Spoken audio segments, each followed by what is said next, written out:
Hi everyone, welcome to Balu IQ online classes. ఈ వీడియోలో మనం డిస్కస్ చేయబోయే టాపిక్ ఏంటంటే మన ప్రజెంట్ లోక్సభ స్పీకర్ అయినటువంటి ఓం బిర్లా గారి మీద అపోజిషన్ పార్టీలు అయితే అవిశ్వాస తీర్మానం నోటీస్ అయితే ఇవ్వడం జరిగిందనమాట. ఆర్టికల్ 94 ఆఫ్ ద కాన్స్టిట్యూషన్ ప్రకారం నోటీస్ అనేది ఇస్తున్నట్టు అనమాట మనకి కాంగ్రెస్ పార్టీ అయితే తెలియజేసింది. అయితే మరి అవిశ్వాస తీర్మానం అనేది ఎన్ని రోజుల ముందు ఇవ్వాలి, అలాగే అసలు ఈ అవిశ్వాస తీర్మానాన్ని అసలు ఎందుకు మూవ్ చేస్తారన్నది కూడా మనం ఈ వీడియోలో డీటెయిల్గా డిస్కస్ చేద్దామండి. పాలిటీ కరెంట్ అఫైర్స్లో భాగంగా ఈ వీడియో నేను మీకు ఇస్తున్నాను. మరి మీరు కనుక ఫస్ట్ టైం మన బాలయ్యకి ఛానల్ని విజిట్ చేస్తుంటే ఛానల్ని సబ్స్క్రైబ్ చేసుకోండి, అలాగే వీడియోని లైక్ చేసి మీ ఫ్రెండ్స్తో షేర్ చేయండి. మీకు కంప్లీట్ ఇండియన్ పాలిటీ క్లాసెస్ కావాలి అనుకుంటే డిస్క్రిప్షన్ లింక్లో మీకు బాలు ఐక్యూ యాప్ లింక్ ఉంటుంది. మన యూట్యూబ్ ఛానల్ నేమ్ మన యాప్ నేమ్ ఒకటే అనమాట. డిస్క్రిప్షన్ లింక్ ద్వారా మన యాప్ని డౌన్లోడ్ చేసుకోండి, లేదంటే గూగుల్ ప్లేస్టోర్లో కూడా బాలు ఐక్యూ అని సెర్చ్ చేసి మీరు మన యాప్ డౌన్లోడ్ చేసుకోవచ్చు. మరి ప్రజెంట్ లోక్సభ స్పీకర్గా ఉన్నటువంటి ఓం బిర్లా గారు మనకి 17th లోక్సభ కూడా, అంటే ప్రీవియస్ లోక్సభ కూడా మనకి స్పీకర్గా చేశారు. అలాగే ప్రజెంట్ ఉన్నది 18th లోక్సభ అనమాట. దీనికి కూడా మనకి స్పీకర్గా పనిచేస్తున్నారు. అయితే మరి అవిశ్వాస తీర్మానం నోటీస్ అనేది ఎందుకు ఇవ్వాల్సి వచ్చింది అంటే, రీసెంట్గా మనకి పార్లమెంట్లో బడ్జెట్ పెట్టారు. సో బడ్జెట్ కంటే ముందు ప్రెసిడెంట్ ఆఫ్ ఇండియా గారి యొక్క స్పీచ్ అనేది వచ్చిందనమాట. అంటే ప్రెసిడెంట్ ఆఫ్ ఇండియా గారు స్పీచ్ ఇచ్చారు. మీ అందరికీ తెలుసును, భారతదేశంలో మనకి పార్లమెంట్ సమావేశాలు 3 జరుగుతాయి ఇయర్లోని. Budget, winter and monsoon sessions. Budget, monsoon and winter sessions అనమాట. సో బడ్జెట్ సమావేశాల్లో సాధారణంగా ప్రెసిడెంట్ ఆఫ్ ఇండియా స్పీచ్ ఉంటుందన్నమాట. మరి ప్రెసిడెంట్ ఆఫ్ ఇండియా స్పీచ్ తర్వాత మోషన్ ఆఫ్ థ్యాంక్స్ అంటారండి. దీన్ని మనకి ఏమంటారంటే ధన్యవాద తీర్మానం. అంటే రాష్ట్రపతి గారు పార్లమెంట్కి వచ్చి ఉభయ సభలను ఉద్దేశించి మాట్లాడినందుకు కానీ ధన్యవాద తీర్మానం అనేది ఉంటుందన్నమాట. మరి speech of the president of India ఎవరు ప్రిపేర్ చేస్తారంటే మనకి యూనియన్ క్యాబినెట్ ప్రిపేర్ చేస్తుంది. అంటే ఇన్ ద సెన్స్ ఏంటంటే గవర్నమెంట్ యొక్క వాయిస్నే రాష్ట్రపతి వినిపిస్తారు.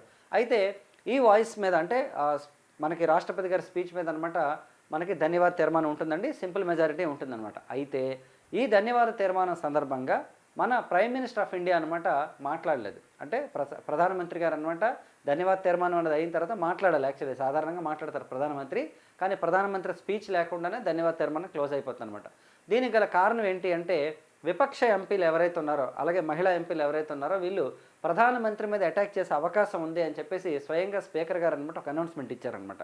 సో దీనివల్లనే ఓకేనండి, మహిళా ఎంపీల నుంచి దాడి ఉంటుంది, విపక్ష ఎంపీల దాడి ఉంటుందనే ఉద్దేశంతోనే మేమే ప్రధానమంత్రి గారి స్పీచ్ని వాయిదా వేసుకోమని చెప్పాం. అంటే ప్రధానమంత్రి గారి స్పీచ్ అనేది లేకుండా మనం చెప్పామన్నమాట.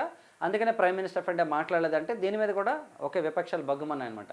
సో మరి ఇప్పుడు వీళ్ళతో పాటుగా శశికాంత్ దూబే అని చెప్పేసి ఒక భారతీయ జనతా పార్టీ ఎంపీ కూడా ఏం చేశారంటే, విపక్ష ఎంపీలు ఎవరైతే మహిళా ఎంపీలు ఉంటారో వాళ్ళకి సంబంధించి కూడా చెప్పారనమాట. ఇలా మహిళా ఎంపీలు అటాక్ చేస్తారన్న ఉద్దేశంతోనే ప్రధానమంత్రి మాట్లాడలేదని. అయితే ప్రధానమంత్రి మాట్లాడకపోయినప్పటికీ కూడా జనరల్గా ఏంటంటే అపోజిషన్ పార్టీకి సంబంధించిన లీడర్ని కూడా మాట్లాడతారు వాస్తవానికి. ఇప్పుడు ప్రజెంట్ ఎవరు leader of opposition? Rahul Gandhi. So ఈయనకి కూడా లోక్సభ స్పీకర్ ఛాన్స్ ఇవ్వలేదు.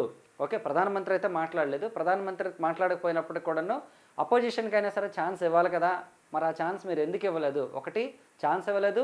వీటితో పాటు మహిళా ఎంపీలని ఇలా అన్నారు. దట్ ఇంకోటి ఏంటంటే 8 మంది విపక్ష ఎంపీలని సస్పెన్షన్ చేశారనమాట స్పీకర్.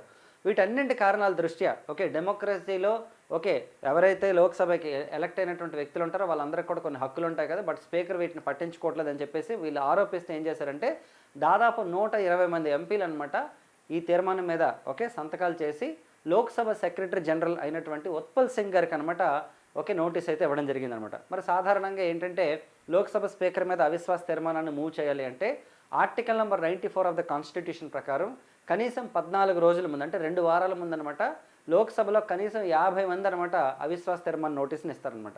మరి ఇప్పుడు మన స్పీకర్ గారి మీద మన స్పీకర్ గారు ఏంటంటే 17th లోక్సభకు ఉన్నారు, అలాగే 18th లోక్సభ కూడా ఈయన స్పీకర్ అనమాట.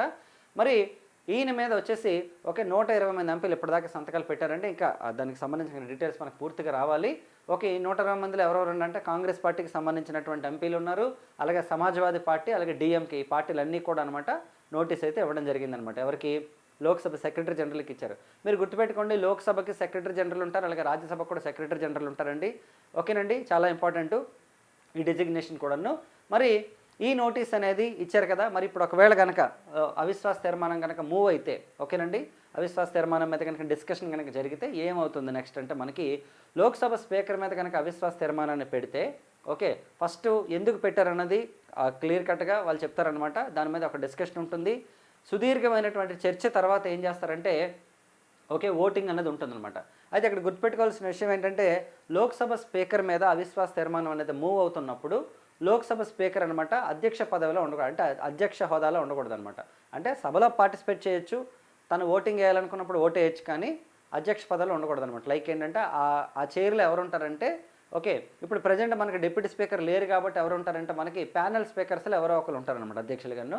సో ఈ తీర్మానం మూవ్ అయిన తర్వాత మరి ఈ తీర్మానం మీద ఎంతమంది ఓటు వేయాలి, ఓకే సభలో చర్చ జరుగుతుంది స్పీకర్ మీద. ఇప్పుడు మనం చెప్పుకున్నవన్నీ కూడా వాళ్ళు ఏదైతే చెప్పారో వాళ్ళు డీప్ డిస్కషన్ పెట్టారనుకోండి ఎగ్జాంపుల్. తర్వాత నెక్స్ట్ టైం అవుతుంది, ఓకే ఓటింగ్ ఉంటుందన్నమాట. మరి ఈ ఓటింగ్ అనేది ఎలా ఉంటుంది అంటే ఇది చాలా ఇంపార్టెంట్ పాయింట్ ఇది. ఈ ఓటింగ్ అనేది ఎలా ఉంటుందంటే మనకి టోటల్ హౌస్లో ఎంతమంది అయితే స్ట్రెంగ్త్ ఉంటారో, అంటే ఇప్పుడు ఎగ్జాంపుల్ తీసుకుంటే మనకి 545లో 2 మనకి ఆంగ్లో ఇండియన్స్ లేరు, అంటే 543. ఒకవేళ ఏమైనా వేకెంట్ ఉన్నాయనుకోండి ఎగ్జాంపుల్, ఎందుకంటే బై ఎలక్షన్స్కి సంబంధించి ఏమైనా ఉన్నాయనుకోండి వాటిని కూడా క్యాలిక్యులేట్ చేయరు. ఫర్ ఎగ్జాంపుల్ 543 ప్రజెంట్, ఇందులో ఒక 2 3 ఫర్ ఎగ్జాంపుల్ 3 లేవనుకుందాం, ఓకేనండి 540 అనుకోండి ఫర్ ఎగ్జాంపుల్ చెప్తున్నాను నేను. ఈ 540లో సగం కంటే ఎక్కువ మంది, అంటే 50% అనమాట ఓటింగ్లో ఉండాలి. అంటే మనకేంటంటే దెన్ నెంబర్ అంటారు దీన్ని యాక్చువల్లీ. అంటే టోటల్ వేకెన్సీస్లో టోటల్ వేకెన్సీస్ తీస్తే టోటల్ స్ట్రెంగ్త్ అయితే ఎంత ఉన్నారు, ప్రజెంట్ టోటల్ స్ట్రెంగ్త్ అయితే ఎంత ఉన్నారో అందులో సగం కంటే ఎక్కువ మంది అనమాట ఓటింగ్లో పార్టిసిపేట్ చేయాలి, అంటే ఓటు అనేది వేయాలన్నమాట. సో కనీసం 50% దాటి, ఓకేనండి, విపక్ష ఎంపీలు ఇచ్చిన అవిశ్వాస తీర్మానం నోటీస్కి వచ్చి ఓకే వాళ్ళు తీయగలిగితేనే అప్పుడు స్పీకర్ పదవి అనేది రద్దు అవుతుందంటే స్పీకర్ తొలగించబడతారు తప్ప, ఒకవేళ అంతకంటే తక్కువ వస్తే మాత్రం తొలగించే ప్రసక్తి లేదనమాట యాక్చువల్లీ. సార్ మరి భారతదేశంలో ఫస్ట్ టైం మరి ఈయన మీద పెట్టారా, ఓం బిర్లా గారి మీద పెట్టారంటే కాదు. భారతదేశంలో ఎప్పటిదాకా మనకి 3 times అనమాట నో కాన్ఫిడెన్స్ మోషన్ మూవ్ చేయడం జరిగిందండి స్పీకర్ల మీద. ఫస్ట్ది వచ్చేసి మనకి జీవి మౌలాంకర్ గారి మీద మూవ్ చేశారండి, అప్పటికి సోషలిస్ట్ పార్టీ ఎంపీ అనమాట మూవ్ చేయడం జరిగింది. అలాగే నెక్స్ట్ వచ్చేసి సర్దార్ హుకుమ్ సింగ్ గారి మీద ఐ థింక్ 1966లో మూవ్ చేశారనమాట. తర్వాత బలరాం జక్కర్ గారి మీద 1987లో మనకి మూవ్ చేశారు. సో ఇప్పటిదాకా మనకి 3 సార్లు అవిశ్వాస తీర్మానాన్ని లోక్సభ స్పీకర్ల మీద మూవ్ చేయడం జరిగిందండి. కానీ అవిశ్వాస తీర్మానం ద్వారా ఇప్పటిదాకా ఏ స్పీకర్ని తొలగించలేదన్నమాట. ఓకేనండి, ఏ స్పీకర్ని కూడా ఇప్పటిదాకా తొలగించబడలేదు. మరి మనకి స్పీకర్ పదవి అనేది మనం ఏ దేశం నుండి తీసుకున్నామంటే స్పీకర్ పొజిషన్ అనేది టేకెన్ ఫ్రమ్ బ్రిటన్ నుండి తీసుకోవడం జరిగిందనమాట. మరి మనకి ప్రొటెం స్పీకర్ ఉంటారండి. మనకి ఏంటంటే స్పీకర్ పదవి 4 రకాలుగా ఉంటుంది. ఒకటి ప్యానెల్, మనకి ప్రొటెం స్పీకరు, డిప్యూటీ స్పీకర్ అండి, ప్యానెల్ స్పీకర్ అనమాట. ప్రొటెం స్పీకర్ ఏంటండి అంటే కొత్త లోక్సభ ఎన్నికైన వెంటనే ఎవరైతే ఎలక్టెడ్ మెంబర్స్ ఉంటారో ఆ ఎలక్టెడ్ మెంబర్స్లో సీనియర్ మెంబర్ని అనమాట ప్రెసిడెంట్ ఆఫ్ ఇండియా అనమాట మనకి ప్రొటెం స్పీకర్గా అపాయింట్ చేస్తారు. ద ప్రాసెస్ ప్రొటెం స్పీకర్ మనం ఫ్రాన్స్ నుండి తీసుకోవడం జరిగింది. అలాగే ఈ ప్రొటెం స్పీకర్ పని ఏంటి, గెలిచినటువంటి ఎంపీలు అందరితోని కూడా ప్రమాణ స్వీకారం చేయిస్తారు. అలాగే నెక్స్ట్ ఏంటంటే స్పీకర్కి ఎలక్షన్ కండక్ట్ చేస్తారు. వన్స్ స్పీకర్ ఎలక్షన్ అనేది కండక్ట్ చేసిన తర్వాత ప్రొటెం స్పీకర్ పదవి ఆటోమేటిక్గా రద్దు అయిపోతుంది. అక్కడి నుంచి కూడా స్పీకర్ వస్తారు. అలాగే నెక్స్ట్ గుర్తుపెట్టుకోండి, స్పీకర్కి ఎలాంటి ప్రమాణ స్వీకారం ఉండదు. లోక్సభ స్పీకర్తో ఎవరు ప్రమాణ స్వీకారం చేయిస్తారంటే ఎవరు చేయించరు, ఎందుకంటే లోక్సభ స్పీకర్కి ప్రమాణ స్వీకారం ఉండదు. ఎందుకంటే ప్రొటెం స్పీకర్ కూడా ఎంపీగా ప్రమాణ స్వీకారం చేస్తారు రాష్ట్రపతి దగ్గర. ఓకేనండి, సో గుర్తుపెట్టుకోండి స్పీకర్ పదవి ఉండదు. సో స్పీకర్ పదవి అనేది చాలా ఓకేనండి ఇంపార్టెంట్ రోల్ ప్లే చేస్తుంటే మనకి లోక్సభకు సంబంధించినటువంటి కార్యక్రమాల్లో. ఎందుకంటే లోక్సభ రద్దు అయినప్పటికీ కూడా స్పీకర్ పదవి రద్దు కాదనమాట. స్పీకర్ పదవి ఎప్పుడు రద్దు అవుతుంది అంటే కొత్త లోక్సభ ఎన్నికైనటువంటి ముందు రోజు, అంటే రేపటి నుంచి కొత్త లోక్సభ సమావేశాలు ఉంటాయి అంటే ముందు రోజు రద్దు అవుతుంది తప్ప అప్పటిదాకా లోక్సభ ఎలక్షన్స్ అయినా సరే కూడా స్పీకర్ పదవి అయితే రద్దు కాదనమాట. అలాగే నెక్స్ట్ డిప్యూటీ స్పీకర్ ఉంటారండి, ప్రస్తుతానికి డిప్యూటీ స్పీకర్ లేరు. అలాగే ప్యానెల్ స్పీకర్స్ ఉంటారు. లోక్సభ స్పీకర్ ఎంతమందిని అయితే మనకి చేస్తారు, దాదాపు 10 మంది వరకు ఉండొచ్చు అనమాట. సో ఇందులో మనకి ప్యానెల్ స్పీకర్స్ ఉంటారు. అలాగే లోక్సభ స్పీకర్కి ఇంకా ఏంటి అధికారాలు ఉంటాయి, ఒక బిల్ అనేది మనీ బిల్లా కాదా అని డిసైడ్ చేసేది కూడా మనకి లోక్సభ స్పీకరే డిసైడ్ చేస్తారు. అలాగే ఏదైనా సరే ఒక బిల్లు విషయంలో, అంటే మనకి లోక్సభలో కనుక ఏదైనా సరే ఒక బిల్లు విషయంలో కనుక అపోజిషన్ పార్టీది అలాగే గవర్నమెంట్ది కనుక సేమ్ అయిపోయింది అనుకోండి, అంటే ఇప్పుడు ఒక 400 మెంబర్స్ ఉన్నారు సభలోని, ఆ బిల్లు మీద 200 మంది సపోర్ట్ చేస్తూ ఓటేశారు, 200 మంది వ్యతిరేకిస్తూ ఓటేశారు అనుకోండి. సో కాబట్టి అప్పుడు ఒక ఓటు ఉంటుంది కదా, ఆ ఒక్క ఓటుని ఏమంటారంటే మనకి కాస్టింగ్ ఓట్ అంటారండి. ఈ కాస్టింగ్ ఓట్ అనేది ఎవరికి ఉంటుందంటే స్పీకర్ ఆఫ్ లోక్సభకు ఉంటుంది. కానీ ప్రస్తుతానికి లోక్సభ స్పీకరు అది వినియోగించుకోవడానికి అవ్వదు. కాకపోతే చైర్లో ఉన్న వాళ్ళు వినియోగించుకోవచ్చు, ఎందుకంటే చైర్లో ఎవరైనా ప్యానెల్ స్పీకర్ ఉంటారు, ఎందుకంటే ఆ తీర్మానాన్ని మూవ్ చేయాలి కాబట్టి. సో కాబట్టి ఇదండి లోక్సభ స్పీకర్కి సంబంధించి ఆర్టికల్ 94లో సెక్షన్ C ప్రకారం మేము అవిశ్వాస తీర్మానం నోటీస్ ఇచ్చామని చెప్పేసి ఎవరండి మనకి రాహుల్ గాంధీ గారు అయితే చెప్పడం జరిగిందనమాట. సో దీని మీద మరి ఎప్పుడు తీర్మానం మీద చర్చ జరుగుతుంది అన్నది మనం తర్వాత చూద్దాం. ఈ వీడియో మీకు డెఫినెట్గా ఉపయోగపడుతుంది. మనకి పార్లమెంటరీ సంప్రదాయంలో స్పీకర్ పదవి అనేది చాలా ఇంపార్టెంట్ రోల్ ప్లే చేస్తుంది. మొట్టమొదటి లోక్సభ స్పీకర్ మనకి జీవి మౌలాంకర్ గారు. అలాగే నెక్స్ట్ వచ్చేసి మొట్టమొదటి ఉమెన్ లోక్సభ స్పీకర్ తీసుకుంటే మనకి మీరా కుమార్ గారు అండి. మీరా కుమార్ గారు ఎవరండి అంటే మనకి బాబు జగజ్జీవన్ రామ్ గారి యొక్క అమ్మాయి అనమాట, వాళ్ళ అమ్మాయి. మరి జగజ్జీవన్ రామ్ గారి స్పెషాలిటీ అంటే మనకి కార్మిక శాఖ మంత్రి, భారతదేశంలో అత్యధిక కాలం మనకి సెంట్రల్ మినిస్టర్గా చేశారు, 28 years చేశారనమాట ఆల్మోస్ట్ జగజ్జీవన్ రామ్ గారు.